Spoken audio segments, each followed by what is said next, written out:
Eu gostaria que você abrisse a sua Bíblia para que nós possamos refletir na palavra de Deus, num texto que possivelmente você lerá essa semana.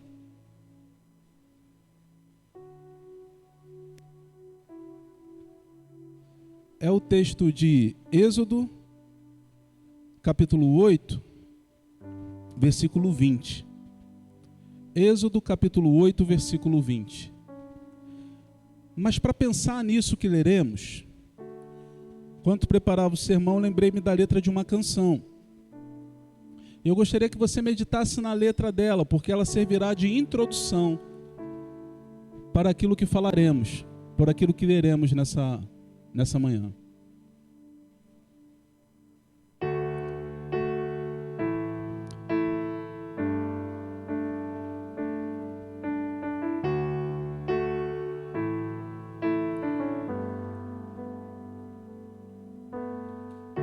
Adoração é mais que simplesmente cantar uma canção. Adoração é ter constantemente a vida em comunhão. É crer que Cristo é o Rei, o Salvador, o Autor da redenção. É crer que Deus, o Pai, o Criador, é digno de louvor.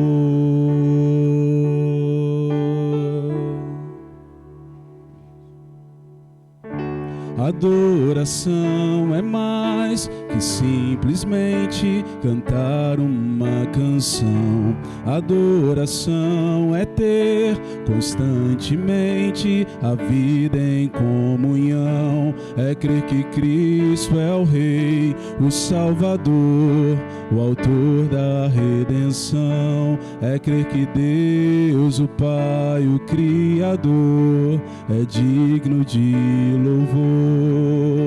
Eu quero te adorar, Senhor, pela tua vida em mim. Quero ser um instrumento tocado só por ti, em espírito, Senhor. Eu quero te engrandecer e na tua verdade quero sempre viver. Eu quero te adorar, Senhor, pela tua vida em mim. Quero ser um instrumento tocado só por ti, em espírito, Senhor. Eu quero te engrandecer e na tua verdade quero sempre viver. Êxodo capítulo 8, verso 20. Assim diz a palavra do Senhor. O Senhor disse a Moisés: levante-se de manhã cedo e apresente-se a Faraó. Eis que ele sairá às águas. Diga-lhe: assim diz o Senhor, deixe o meu povo ir para que me adore. Se você não deixar o meu povo ir, eis que eu enviarei enxames de moscas sobre você, sobre os seus oficiais, sobre o seu povo e nas suas casas. As casas dos egípcios se encherão desses enxames, e também a terra em que eles estiverem. Naquele dia separarei a terra de Gósen, onde mora o meu povo, para que nela não haja enxames de moscas, e você saiba que eu sou o Senhor, e eu sou o Senhor no meio dessa terra. Amém. Vamos orar? Senhor, muito obrigado pela tua palavra. Muito obrigado pelo poder, porque ela é viva, poderosa, eficaz, para falar às nossas vidas e aos nossos corações. Eu te peço, Senhor, que nesse momento o Senhor nos conduza num caminho de adoração, o Senhor nos conduza num caminho de clareza, para que possamos enxergar a tua face e entender os propósitos que o Senhor tem para nós. É o que eu te peço em nome de Jesus. Amém. Amém. Irmãos, um autor norte-americano chamado Rick Warren, há alguns anos atrás, cerca de 30 anos atrás, ele fez um resumo de algo que ele entendia ser um direcionamento bíblico, um ensinamento da Bíblia. E ele separou o conteúdo bíblico em 5 grandes assuntos. Aqueles 5 grandes assuntos não foi uma exclusividade de Rick Warren observar, mas ele, na verdade, conseguiu sistematizar ou sintetizar de uma forma que foi muito interessante. Mas, na verdade, esses 5 assuntos, eles são falados em toda a Escritura Sagrada. E eu gostaria de compartilhar com os irmãos, na próxima semana, justamente sobre esses assuntos. Ele fala sobre evangelismo, ele fala sobre discipulado, ele fala sobre comunhão, ele fala sobre serviço e ele fala sobre adoração. E é sobre adoração que eu gostaria de compartilhar com você nessa manhã. Porque eu e você fomos criados para a glória de Deus. Adoração, no contrário do que muitas pessoas pensam, não é um momento de cânticos, não é apenas um momento de se cantar canções ao Senhor. Na verdade, no decorrer do sermão, eu espero que nós percebamos que a adoração é muito mais do que isso. Mas a adoração, ela passa por a procura de alguém ou de uma pessoa tentando encontrar o ser adorado. E Deus é o ser a ser adorado, é aquele a quem nós devemos todo louvor, toda honra, toda glória. E Ele nos fez para o louvor da sua glória. Acabamos de apresentar o pequeno Arthur.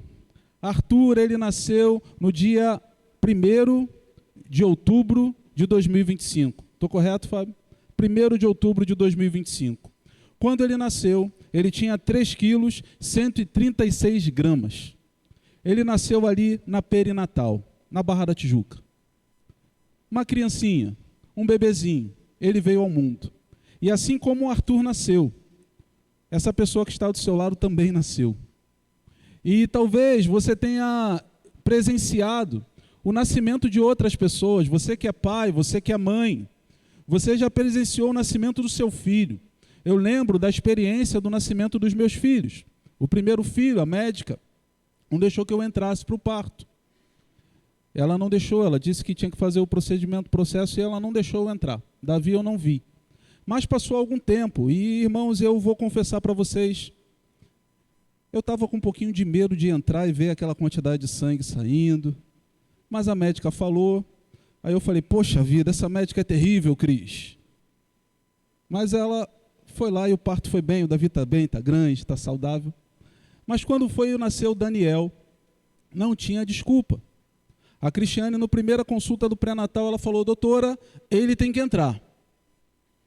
Então eu entendi que eu tinha um tempo para preparação. E aí eu comecei a ver uma série na época, o nome era Grey's Anatomy, não sei se você viu um negócio desse, mas eles se amarravam em cirurgia. Então eles gostavam muito, então era cirurgia o tempo todo. E aí eu comecei a ver sangue, comecei a ver cirurgia, para que eu pudesse me habituar àquele processo. Passou o tempo, chegou a hora, nascimento do Daniel. Daniel hoje ele já está fazendo prova, gente, está lá fazendo uma prova, um concurso público, a Cris está lá com ele, por isso que vocês não estão vendo eles aqui hoje. Mas estava lá. E aí eu entrei na sala do médico, peito estufado, dono da situação, pós-graduado em Grey's Anatomy. Fui e olhei aquele parto, aquele cheirinho de queimado, aquele bisturi elétrico, cheirinho de queimado. Falei, meu Deus, a mulher passando uma situação dessa, culpa da Eva, do Adão. Mas vou lá, tá, aqui, queimou, abriu, aí sai aquela criança cabeluda, chorando. Você chorou quando nasceu, você lembra? Você deve ter chorado, faz parte do processo. E eu lá, bem, firme, em pé. Não caí não, fiquei firme. Aí a médica perguntou assim para mim, você quer cortar o cordão umbilical? E, irmãos, para isso eu não estava preparado. Mas eu busquei força no Senhor, não podia fazer vergonha, varão. Eu busquei força no Senhor, peguei a tesoura na mão, eu acho que não estava tremendo, mas eu só acho, é possível que estivesse. Fui lá, peguei o cordão e, como um ato de fé, tac, cortei o cordão umbilical. Saí daquele parto como um vencedor, porque venci meus próprios medos. Mas o Daniel nasceu e chorou e cresceu, e para a glória de Deus, ele caminha conosco até hoje. O Senhor é bom. Você também nasceu. Quando eu e você fomos criados, eu e você fomos criados com um objetivo. Você não é fruto do planejamento ou do não planejamento dos seus pais. Você não é fruto das tentativas. Você não é fruto da imposição de alguém. Você é fruto dos planos de Deus. E quando Deus criou você, quando Deus planejou você, quando Deus pensou em você, porque Deus desejou você, o Senhor desejou você, quando Ele passa por todo esse processo dentro do seu coração, Ele pensou em você como alguém que lhe traria alegria. Pelo simples fato de nascer, meu irmão, pelo simples fato de existir, você traz alegria ao coração de Deus. Você não precisa ser ou fazer, você não precisa alcançar, pelo simples fato de existir, você traz alegria ao coração de Deus. Eu provo isso, provo, porque quando um bebê está nos braços da sua mãe ou do seu pai, aquele bebê não tem condições de trazer retorno financeiro aos seus pais. Aquele bebê não tem condições de ajudar nas obras da casa, arrumar, lavar, varrer. O bebê não tem, os adolescentes têm. Amém? Adolescente tem. Amém? Eu não ouvi um amém. Adolescente tem, amém? Amém, melhorou. Mas aquele bebê não tem. Aquele bebê não tem nada para oferecer em troca ao seu pai, à sua mãe. Mas pela sua simples presença, ele enche seus pais de alegria. Assim também, pelo simples fato de você existir, meu irmão, pelo simples fato de você existir, minha irmã, isso traz alegria ao coração de Deus, porque Ele criou você, Ele planejou você, Ele teve um propósito para você. Mas a palavra de Deus, ela nos diz de forma muito clara no livro da Gênesis, que a humanidade, ela desobedeceu a Deus. Ela tomou a decisão de não andar segundo os caminhos do Senhor e fez uma tentativa de ser Deus da sua própria vida, não querendo submeter a sua mente, seu coração à vontade do Eterno. Mas essa humanidade, ela se separou de Deus. Mas o Deus que te ama tanto, o Deus que me ama tanto, Ele não deixaria a situação dessa forma. Um exemplo disso, nós podemos ver exatamente no texto que nós lemos. Deus separou um povo que Ele planejou. Ele não pegou um povo por um acaso.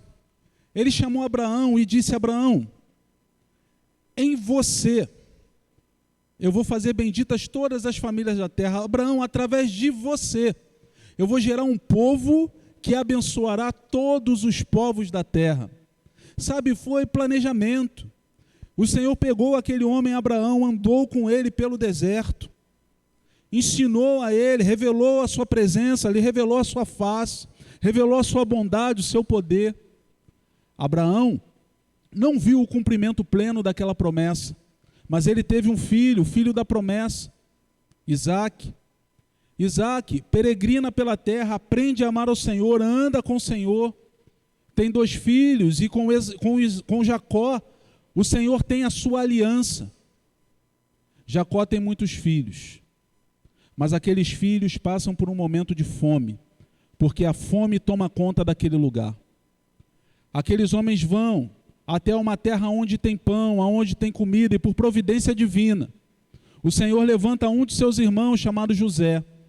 Esse José sustenta aqueles irmãos no Egito.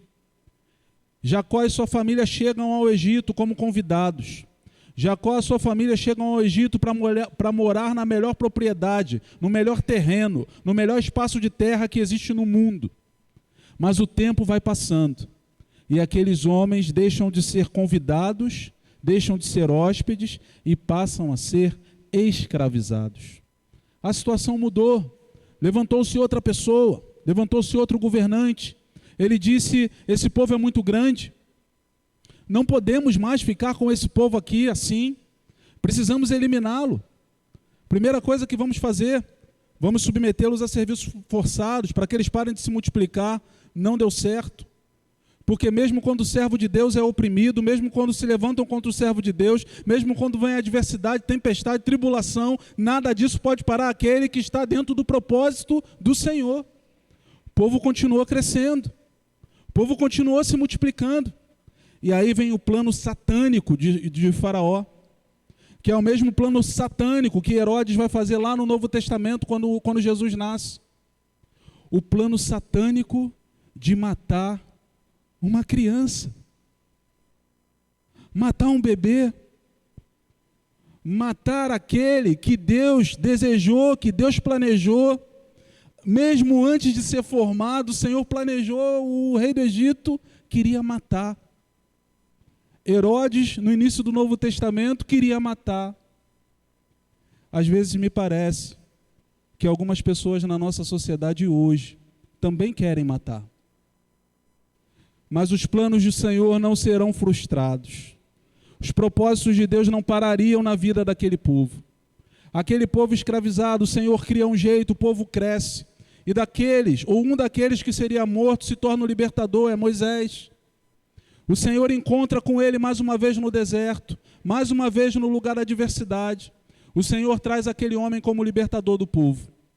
E esse texto que lemos é um relato de uma das conversas que Moisés teve com aquele governante.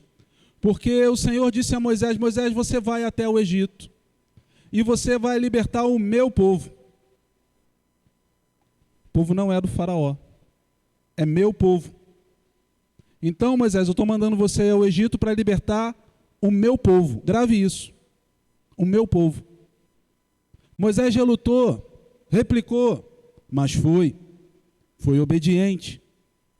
E ali, em uma das suas conversas com o faraó, Moisés trouxe talvez aquele que é o coração da intenção de Deus. Versículo 20 diz assim: o Senhor disse a Moisés: levante-se de manhã cedo, apresente-se a Faraó, eis que ele sairá às águas, e diga-lhe assim diz o Senhor: deixe o meu povo ir. Para quê? Deixe o meu povo ir. Para quê? Para que me adore. Vamos pensar, irmãos, que é o próprio Deus que diz, quando o versículo começa: e disse o Senhor a Moisés.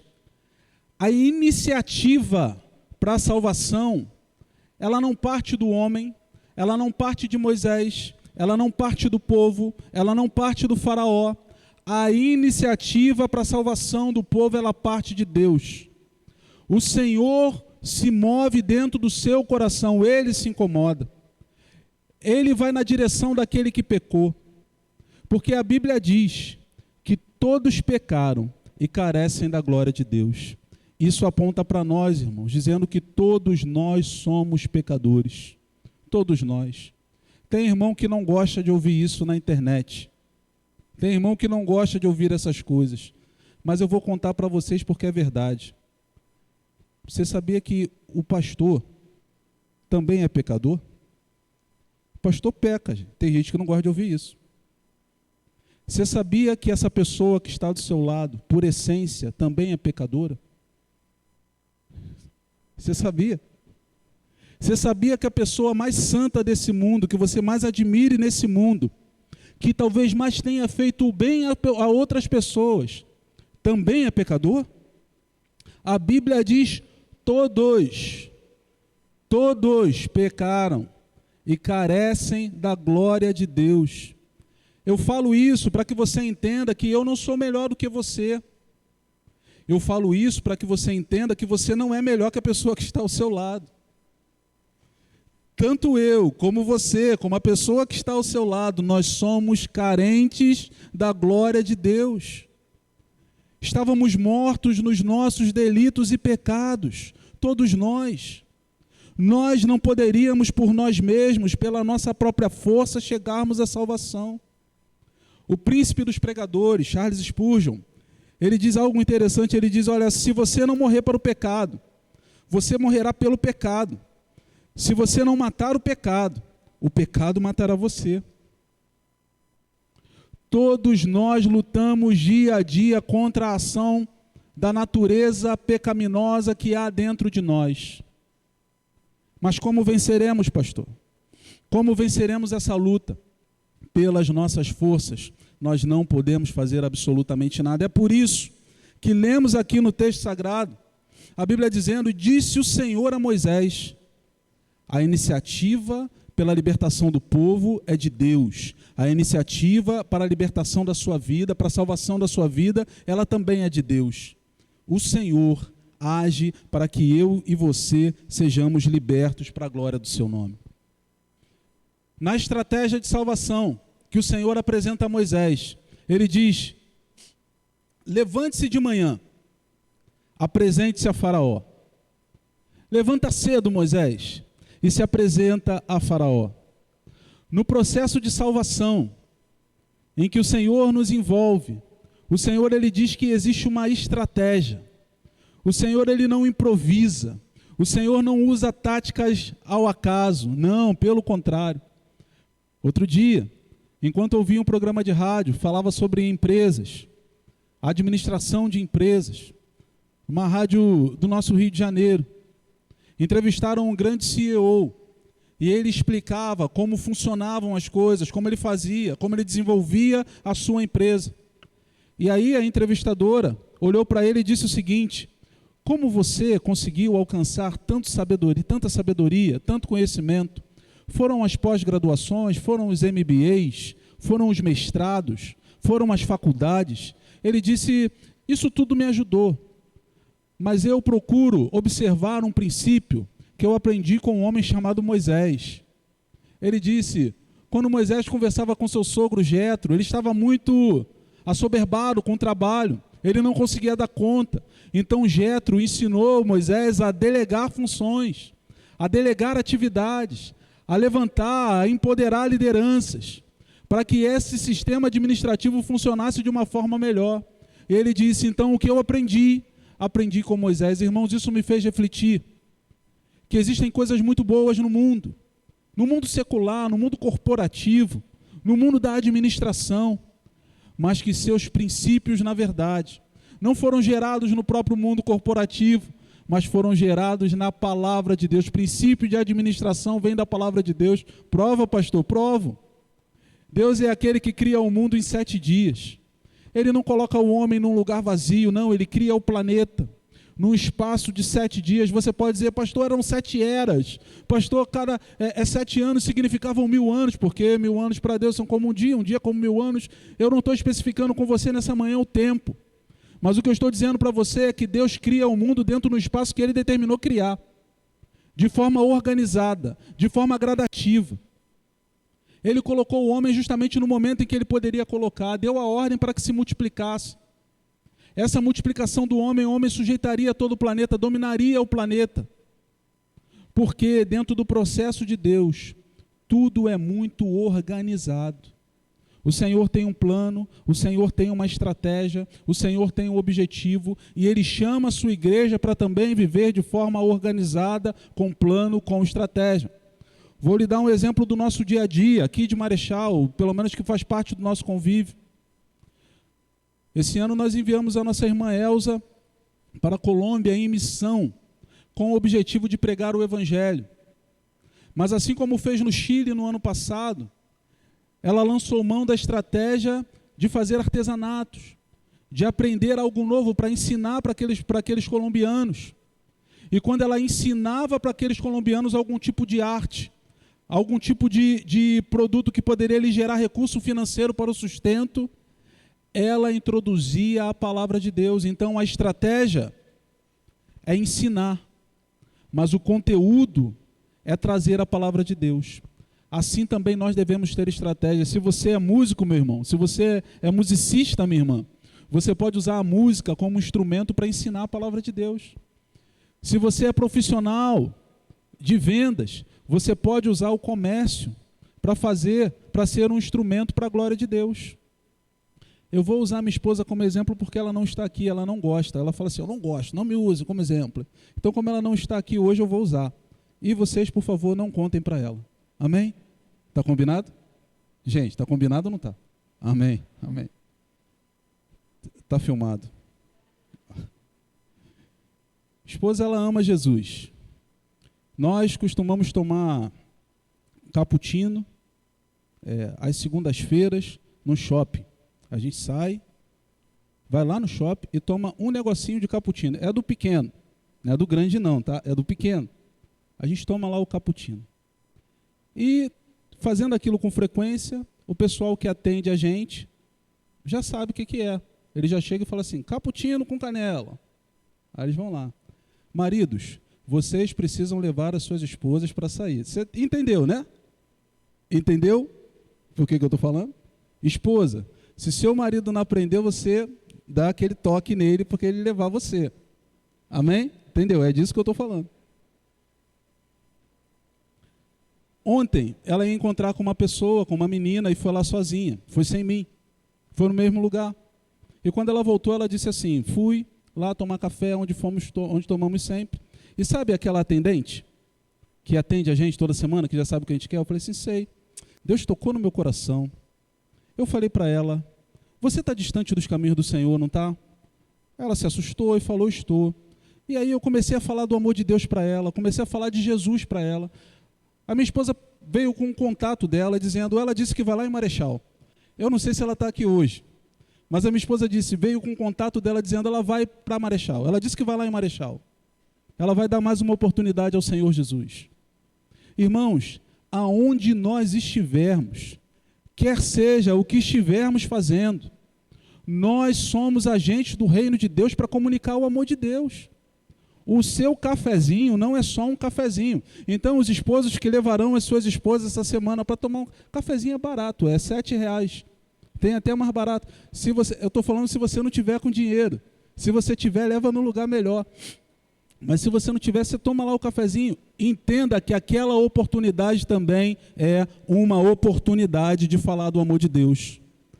Assim como você vai sair da sua casa, quando você vai estar com o seu vizinho, quando você vai falar sobre carro, quando você vai falar sobre qualquer coisa, tudo isso pode ser um exemplo para que você fale do amor de Deus para aqueles que estão ao seu redor. Agora, há quanto tempo que você não fala de forma inteligível, intencional, do amor de Deus para aquele que está ao seu redor? Quanto tempo você não fala que Deus ama aquela pessoa, que ela é pecadora, que só Cristo salva e que ela precisa se arrepender? Uma vez aconteceu comigo. Eu estava num jejum de falar de Jesus para gente. Estava na adolescência. Eu falei, gente, adolescente às vezes tem vergonha. Tem umas coisas que tinha que ter vergonha. Tem outras que não. Dessas não tem que ter. Falar de Jesus não tem que ter. Mas naquele dia eu estava, gente. Confesso para vocês. Confesso. Estava com vergonha. Então eu criei uma estratégia. Eu falei, Jesus, eu preciso falar de Jesus. Eu estava indo para o CTO, aquilo me incomodando. Preciso falar de Jesus. Eu estava indo lá para Madureira, andando. Adolescente também não tem dinheiro. Eu estava andando. E aí vinha um rapaz saindo do CTO de muleta, com a perna engessada, cheio de bolsa. Eu falei, é esse. Você quer ajuda? Você vai para onde? Vou para a estação de Madureira. Você quer ajuda para carregar a bolsa até a estação? Ele falou, quero sim. Eu posso. Você pode me ajudar? Posso. Aí eu fui lá carregando a bolsa. E enquanto eu carregava a bolsa, eu falei para ele, você já ouviu falar do amor de Deus? Você já sabia que Jesus te ama? Você sabia que o Senhor tem propósito para a sua vida? Você sabia que você precisa entregar a vida a Ele como seu único e suficiente Salvador? Irmãos, eu não sei se aquele homem se converteu naquele dia para que eu continuasse carregando a bolsa, ou se ele de fato entendeu e disse para mim, não, eu vou procurar o Senhor, porque aquela convicção tomou conta do coração dele. Mas independente daquilo que ele tenha feito, ou daquilo que tenha acontecido dentro da cabeça dele, assim como muito bem pregou nosso irmão Iel, 2 quartas-feiras atrás, texto de Ezequiel, capítulo 33, o Senhor nos levantou como atalaias. O Senhor te levantou como um atalaia. Então você precisa usar as estratégias de Deus para falar da palavra de Deus àqueles que estão ao seu redor. Muitas vezes existem desafios, porque a Bíblia diz que Faraó, ele sairá às águas. O que isso quer dizer? O Nilo, na mitologia egípcia, é um deus. Então, Faraó tinha o hábito de ir todos os dias ao Nilo, porque o texto sagrado cita que Faraó fez isso algumas vezes, como um ato de culto, ato de adoração àquele Deus que era o rio Nilo. O Nilo era responsável por regar as colheitas que vinham ao redor, que estavam ao redor do Egito. Em andado momento do ano, o Nilo ele se enchia, ele inundava, e aquela inundação lançava água por tudo que estava ao redor. Isso fertilizava ou permitia que aquelas terras ao redor se tornassem terras férteis. E era por isso que o Nilo era cultuado pelos egípcios como se fosse um deus. E é justamente diante do Nilo, diante do culto errado, do culto ao falso Deus, que o Senhor levanta Moisés como testemunha. E Moisés vai até aquele lugar para confrontar Faraó. Irmãos, a palavra de Deus nos ensina. O apóstolo Paulo, ele nos diz que existem diversos falsos ensinamentos, falsas filosofias, pensamentos que não têm base na Bíblia, mas na verdade eles vêm para desvirtuar a nossa mente, para nos tirar do foco que é um relacionamento profundo com o Senhor. É uma pseudo-espiritualidade, é uma espiritualidade que não encontra sua base na palavra de Deus. E muitas vezes, irmãos, você pode pensar que eu estou falando de religiões diversas, que nós encontramos fora dos nossos arraiais, mas quantas vezes dentro dos nossos próprios arraiais nós encontramos ensinamentos que não estão de acordo com a palavra de Deus, com a Bíblia Sagrada. Ontem, quando um pastor batista vai se preparar para ser pastor, ele passa por um concílio. E ontem um jovem pastor foi examinado. Eu fiz parte daquele comitê, daquela equipe que examinou aquele jovem pastor. E um dos pastores ali fez a pergunta, ele disse o seguinte: olha, você é pastor, está se preparando para ser pastor de uma igreja batista. Mas, se você mudar a sua doutrina, se você deixar de acreditar nos princípios batistas, você vai tentar desvirtuar a igreja ou você sairá da igreja? O rapaz estava nervoso, não entendeu direito a pergunta, começou a ir por um caminho que não era a resposta que ele queria dar. E aí o examinador voltou a ele explicar e ele disse: não, eu deixo a igreja, eu vou deixar a comunidade de fé, porque se eu entender que minha doutrina mudou, que meu pensamento doutrinário mudou, eu vou deixar aquela comunidade de fé. Eu observei, olhei para os pastores, olhei para as igrejas ali representadas, e a pergunta que eu me fiz foi: todos esses aqui, de fato, eles representam os princípios batistas? Todos esses aqui, de fato, representam princípios bíblicos? Porque, irmão, a palavra do Senhor, ela diz lá, quando Judas se enforcou, Pedro, ele diz assim: olha, nós vamos selecionar uma pessoa para estar conosco, para ser apóstolo. Para ser apóstolo tem que ter andado com Jesus. Para ser apóstolo tem que ter conhecido Jesus. Para ser apóstolo tem que ter tido a mesma experiência que nós tivemos. A Bíblia diz que o nosso fundamento, a nossa doutrina é a doutrina dos apóstolos. Então, se eu digo que eu sou apóstolo hoje, não sou mais pastor, sou apóstolo, eu estou arvorando para a minha vida o direito de trazer doutrina sobre você. E aí não é só a Escritura Sagrada, não é mais a doutrina dos apóstolos, é a doutrina que eu entendi, porque eu me nomeei apóstolo, então a doutrina que eu entendi agora para direcionar a sua vida. Pastor, você está dizendo isso deve acontecer em outro país. Sim, tomara.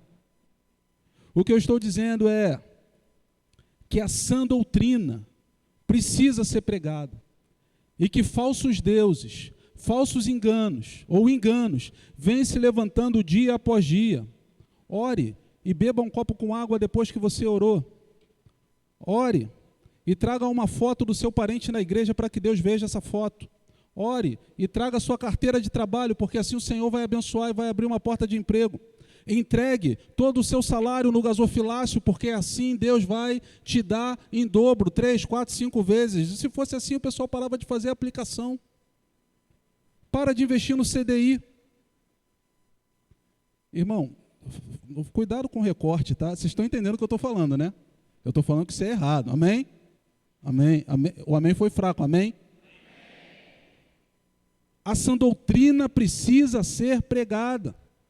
Nós não podemos deixarmos ser enganados por falsos deuses. Não é porque está no nome da fachada evangélico que de fato tem servido ao Senhor Jesus, ou tem comprometimento com a sua palavra. No Egito haviam vários falsos deuses, e o Senhor enviou cada praga. Você conhece a história. Cada uma das pragas do Egito, ela foi com o objetivo de humilhar um dos deuses do Egito. Água e sangue, venceu o deus Rapi, que era o deus do Nilo. As rãs, venceu o deus Requete. Os piolhos, o deus Geb. As moscas, Kepri. A peste nos animais, Hator e Epis. A úlcera, Sekhmet. Saraiva, o deus Nut. Os gafanhotos, o deus Osíris. As trevas, o deus Ra. A morte do primogênito, o próprio faraó que se intitulava como um deus. O Senhor é aquele que traz luz às nossas vidas. E pela sua luz, pela luz da sua palavra, Ele vai desfazendo todo o engano. Ele vai desfazendo toda a estratégia de Satanás. Ainda que essa estratégia de Satanás esteja travestida com o nome evangélico. Mas o Senhor é aquele que vai desfazendo. Por quê? Porque o Senhor quer que você tenha um relacionamento honesto, sincero, puro, íntegro, genuíno com Ele. Mas para que isso aconteça é necessário que você o conheça. Você precisa conhecer o Senhor. E como conhecemos? O conhecemos através da sua palavra. Eu gostaria de caminhar para o final dessa manhã. Gostaria de caminhar para a parte final. Pensando aqui, que Faraó, o que Moisés disse, ou que ouviu a voz de Deus dizendo: levante-se pela manhã, apresente-se a Faraó, eis que ele sairá às águas, e diga-lhe: assim diz o Senhor. A palavra é do Senhor. A Bíblia é a palavra do Senhor. Deixe o meu povo ir. Sabe o que Deus está dizendo aqui para Faraó? Está dizendo: Faraó, o povo não é seu, o povo é meu. A vida da Maria não é sua, a vida do João não é sua, a vida da Maria do João é minha. Sabe por quê? Porque fui eu que fiz, fui eu que criei. O meu direito não é um direito roubado, usurpado como o seu, Faraó. O meu direito é direito de criação, porque fui eu que criei. Então deixa o meu povo ir. Deixa o meu povo ir. Irmãos, o pecado tem sido um instrumento nas mãos do Faraó, que é uma figura de Satanás, o inimigo espiritual, o inimigo de nossas vidas. E o pecado tem sido um instrumento para aprisionar a vida das pessoas. Pessoas têm sido aprisionadas pelos jogos. Pessoas têm sido aprisionadas pelos vícios. É o tigrinho, é a Beth. Aprisionam. Pessoas estão perdendo suas fortunas, inclusive seus casamentos. Pessoas têm sido aprisionadas pela pornografia, que tem destruído a mente da nossa juventude e destruído os casamentos. Pessoas têm sido aprisionadas pela fofoca, pela maledicência. Pessoas têm sido aprisionadas pela maldade. Tem gente que está sendo aprisionado, escravo, acorrentado por um temperamento que não consegue controlar. Pessoas têm sido aprisionadas. Mas sabe o que o Senhor está dizendo nessa manhã? A voz do Senhor que ecoa nessa manhã, na direção desse seu aprisionador, desse pecado, é: deixa o meu povo ir, porque o povo é meu. Ele não foi criado para a prisão, ele foi criado para a liberdade. Ele não foi criado para o aprisionamento, mas ele foi criado para viver uma vida plena, abundante comigo. Deixa o meu povo ir para o adorar, para adorar ao Senhor. O objetivo do povo, o objetivo de Deus, é que aquele povo fosse liberado, saísse daquele lugar, para que eles fossem adorar. Você, que está fazendo conosco a leitura diária, você vai ver o desfecho dessa história, daqui a pouco, nas próximas semanas. Eu acho que no início da semana que vem, você vai ver o desfecho dessa história. Mas eu vou fazer um spoiler. Eu vou falar para você. No último dia do povo do Egito, Moisés foi até Faraó e disse: se não liberar o povo, o Senhor disse que vai matar todo primogênito. Agora, tem uma cláusula que vai permitir com que os primogênitos não morram. Você precisa matar um cordeiro, pegar o sangue desse animal e borrifar sobre a porta. Porque se você fizer isso, se os egípcios fizerem isso, o anjo da morte passará pelaquela porta, mas ele não entrará naquela casa e não tocará o primogênito. aquele primogênito vai viver. Os judeus, o povo de Deus, os israelitas, eles fizeram isso, obedeceram a Deus, mataram um cordeiro, pegaram seu sangue, colocaram sobre os umbrais das portas. Alguns egípcios, que já viram que aquilo tinha acontecido, que ia acontecer, fizeram a mesma coisa. Mas outros, com o seu coração endurecido, porque não queriam abrir mão do pecado, não tomaram a mesma atitude. Não tomaram. Decidiram deliberadamente permanecer naquilo que desagradava a Deus. Aquela noite, o anjo da morte passou. E quando ele passou, ele levou os primogênitos. Mas de todos aqueles que tiveram um cordeiro morto, com sangue derramado sobre os umbrais das portas, o anjo da morte passou por cima. E é esse nome, esse passar por cima, que dá significado para a nossa Páscoa.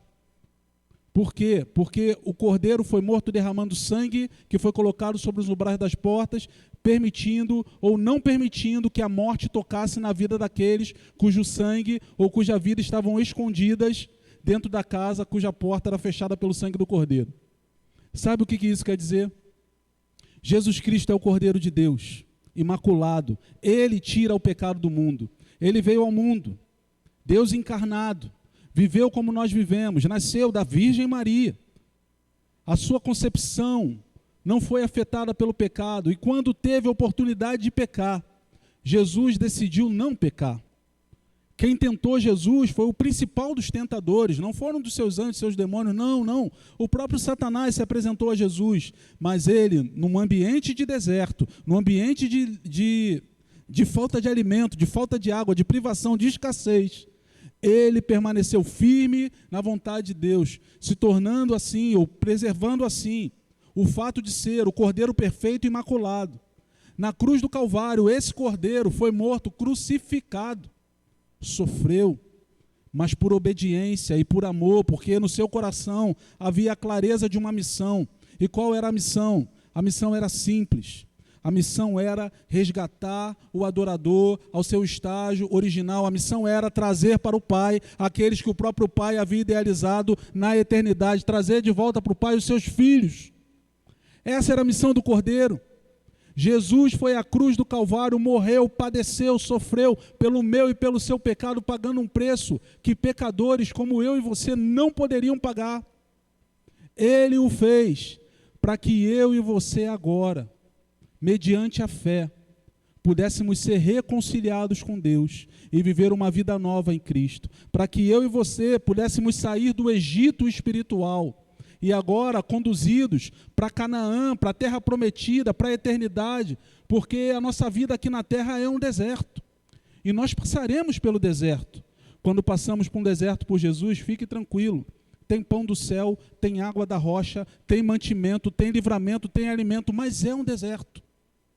Por isso que tem dor, por isso que tem gente tentando dar golpe na gente, por isso que tem desvio de caráter, por isso que tem traição, porque nós estamos passando por um deserto, mas ainda que passando pelo deserto, o Senhor está conduzindo todos aqueles que entregaram sua vida ao Cordeiro para Nova Jerusalém, para Canaã, para a terra prometida, para a eternidade. O Senhor está nos conduzindo para esse lugar, mas para isso, meu querido, para isso, minha querida, é necessário que você reconheça o sacrifício de Jesus no seu lugar na cruz do Calvário, que você reconheça que Ele morreu pelos seus pecados. Talvez nessa manhã você já esteja conseguindo ouvir bem alto a voz que vem do trono de Deus dizendo: deixa o meu povo ir, deixa o meu povo ir. Mas hoje é dia de você se levantar e, como povo de Deus, caminhar para uma vida que adore ao Senhor, que glorifique o seu nome. Adoração é mais que simplesmente cantar uma canção. Ela passa por ter constantemente a vida em comunhão, ou seja, adoração é um estilo de vida. Eu não estou falando para você sobre crer ou não crer em Deus, porque talvez você já creia, mas o crer da Bíblia não é acreditar. O crer da Bíblia é acreditar e se entregar. Aquele que tem os meus mandamentos e os guarda, esse é o que me ama. Só ama o Senhor quem demonstra esse amor de forma prática. Você, quando nasceu, bebezinho, gritou, chorou. Isso aconteceu para a glória de Deus, e A sua vida é para fazer Deus sorrir. Nós estamos aqui na terra para fazer o Senhor sorrir. A essência da nossa adoração é a entrega da nossa vida, é abrir mão do pecado, é abrir mão das coisas desse mundo, é abrir mão... Pastor, mas as coisas desse mundo me dão tanto prazer. Isso é uma falta de entendimento, irmão. Jesus não está pedindo para você trocar coisas que te dão prazer por coisas que te dão opressão. O que Jesus está te oferecendo é algo que vai te dar um prazer ainda maior, porque você foi criado para viver na presença dEle. E quando você se encontra com Ele, a alegria dEle enche a sua vida e seu coração, e não existe nada nesse mundo que se compare a isso. O Senhor te criou para isso, para ser amigo de Deus, para caminhar com Ele, para falar com Ele todos os dias, para ter a pessoa mais importante do universo ao seu lado. Quando tem o irmão menor e o irmão maior, e o irmão menor, ele toma cascudo na escola, ele fala assim: eu vou falar com meu irmão, eu tenho um irmão grandão. O Deus grandão, as crianças cantam, não é, crianças?